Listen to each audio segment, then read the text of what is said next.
Si je suis là ce soir dans le froid, enfin je dis ce soir, mais il est à peu près 1h22 du matin, c'est parce qu'on va aller visiter ce qu'il y a derrière moi, un train-usine.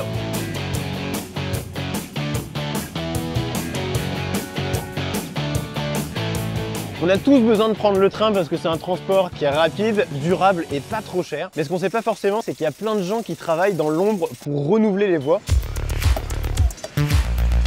Il faut changer 3 choses. Évidemment, les rails, le ballast et des cailloux qui vont permettre de stabiliser les rails. Et les traverses qui permettent de maintenir l'écartement des rails. Le train qui est derrière moi, c'est une vraie petite usine roulante. Il permet de changer les traverses. Il y a un autre train qui va passer après celui-là pour pouvoir changer les rails. Et ça, ce sera dans à peu près une semaine.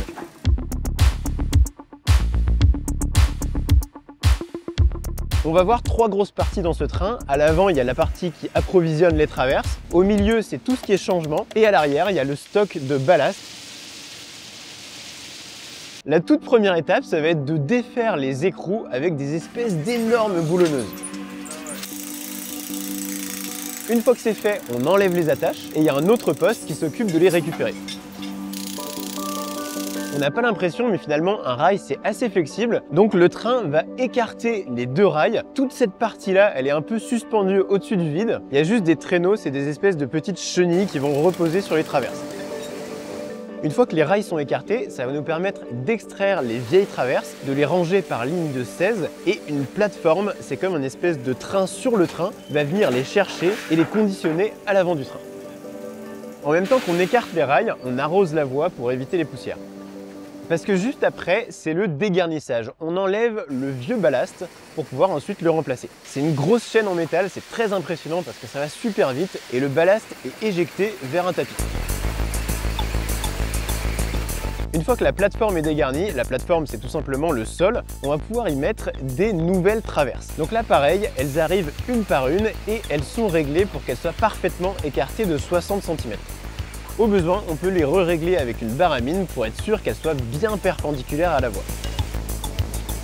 On peut maintenant reposer le rail sur les nouvelles traverses. Elles sont un petit peu différentes, c'est un système de clips, donc il n'y a pas de boulon à mettre. Et c'est justement une petite mâchoire qui va venir prendre en tenaille ces clips et bien les serrer contre le rail.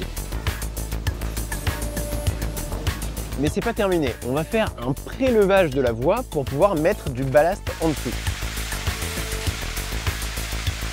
Il y a une bourreuse intégrée, c'est plein d'espèces de marteaux-piqueurs qui vont caler la voie. La régaleuse, c'est une série de volets qui va rapatrier le caillou pour faire un profil de voie homogène. À l'étape d'après, un stabilisateur dynamique va vibrer la voie pour que les cailloux se mettent parfaitement les uns dans les autres et que ça fasse une structure solide.